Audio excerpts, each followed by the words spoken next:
बरेली उत्तर प्रदेश की पुष्पा रानी बतलाती हैं, मैं यहाँ अपने पति राम कुमार वर्मा जी के साथ गुरु पूर्णिमा पर्व को मनाने के लिए अपने गुरुधाम शांति कुंज आई हूँ। कई वर्ष पूर्व जब मैं यहाँ अपने परिवार के साथ आई थी, तब मेरे मन में मिशन के प्रति या फिर गुरुदेव माता जी के प्रति कोई विशेष श्रद्धा नहीं थी। पति साथ थे, वह अपने गुरु का कार्य लगन से करते थे और हमारा काम केवल घूमना फिरना ही रहता था। घटना लगभग 1997-98 की है। मैं अपनी बहन और पति के साथ यहाँ ठहरी हुई थी। हमारे साथ 3 बच्चे भी थे। उन दिनों मैं देख रही थी कि पति कुछ अनमने से रहते थे। दिन भर वह भोजन नहीं किया करते थे। जब भी मैं उन्हें भोजन के लिए कहती थी तो वह टाल देते थे। स्वास्थ्य के विषय में पूछने पर कहते, नहीं, मैं बिल्कुल ठीक हूँ, तुम अपना कार्य करो। मैं भी बहन और बच्चों के साथ व्यस्त रहती थी। एक दिन मेरा मन इन्हें देखकर कुछ अधिक बेचैन हुआ और मैंने उनसे पूछा कि क्या बात है, आप बहुत परेशान लग रहे हो। इन्होंने तब भी यही कहा, कुछ भी नहीं है, तुम अपना काम करो। उसी दिन शाम की घटना है। शाम के प्रवचन में बताया जा रहा था कि यदि किसी को भी कोई समस्या हो तो वह अपनी समस्या सजल श्रद्धा प्रखर प्रज्ञा समाधि स्थल पर लिखकर रख दें। मेरे मन में बड़ा ही विरोधी विचार उत्पन्न हुआ कि वैसे तो ये लोग कहते हैं कि हमारे गुरु भगवान हैं, ऐसे गीत भी गाते हैं, और अब कह रहे हैं कि वहाँ पर कठिनाइयाँ लिख कर रख दो।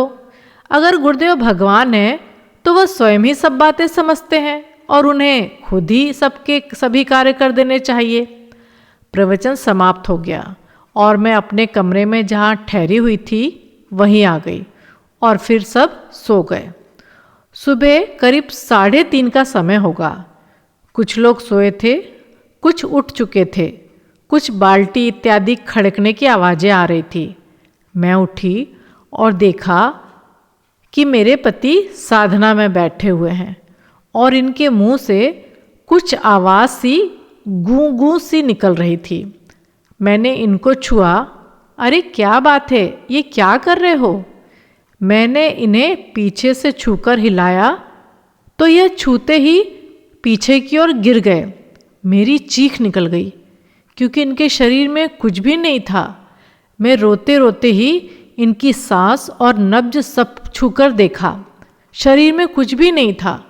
बगल में एक कमरे में दूसरे भाई साहब ठहरे हुए थे।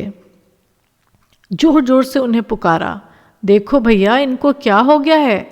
वे आए, इन्हें वह भाई संभालने लगे और मैं वहाँ से दौड़ती हुई समाधि स्थल पर पहुँची और सिर पटक कर रोने लगी, गुरुदेव, मेरे पति को बचा लो। उस समय वहाँ अधिक लोग नहीं थे।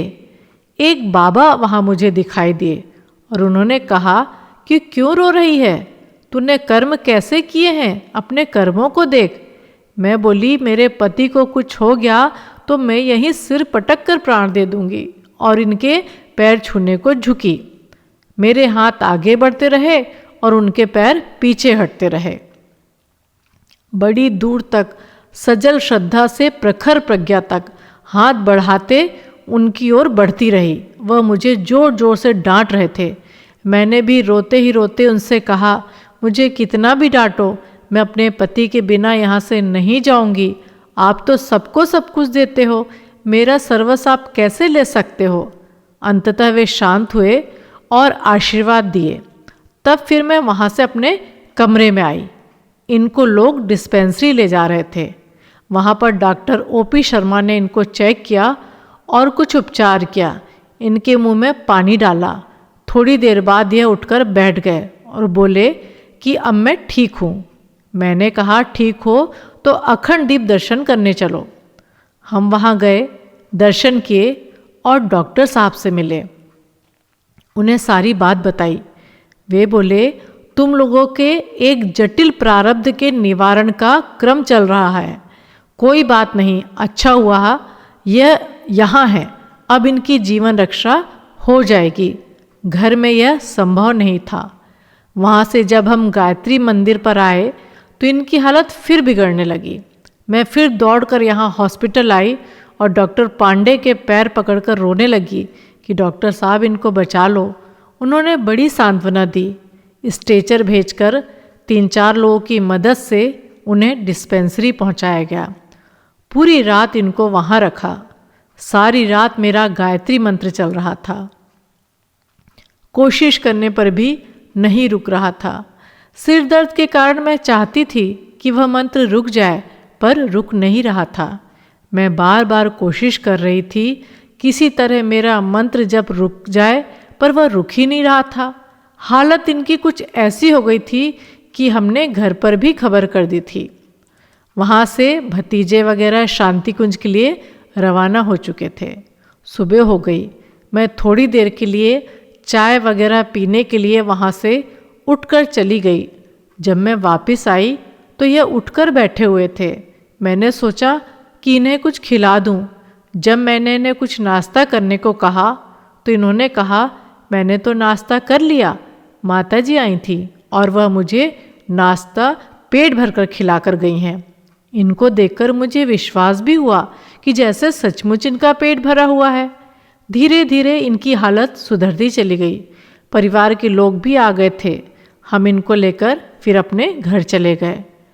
कुछ दिनों के पश्चात वसंत पर्व पर हमने एक वीडियो देखा जिसमें गुरुदेव प्रवचन दे रहे थे। उनको देखकर मुझे उस दिन समाधि पर जो बाबा मिले थे वे याद आ गए। हूबहू वही बोलने का तरीका, ध्यान से देखने पर उसी तरह के कपड़े पहने हुए थे। यह वीडियो देखकर मेरी आंखों से आंसू बहने लगे और मैं सिसक कर रो पड़ी। उस दिन प्रखर प्रज्ञा से गुरुदेव प्रकट हुए। उन्होंने मेरे जीवन के प्रबल प्रारब्धों को नष्ट कर पति की जीवन रक्षा की। उनकी करुणा ने पति की ही नहीं मेरे भी जीवन की रक्षा कर दी। पति को कुछ हो जाता तो मैं शायद जीवित ही नहीं रह पाती। गुरुवर के चरणों में जितनी भी श्रद्धा समर्पित की जाए वह कम ही है।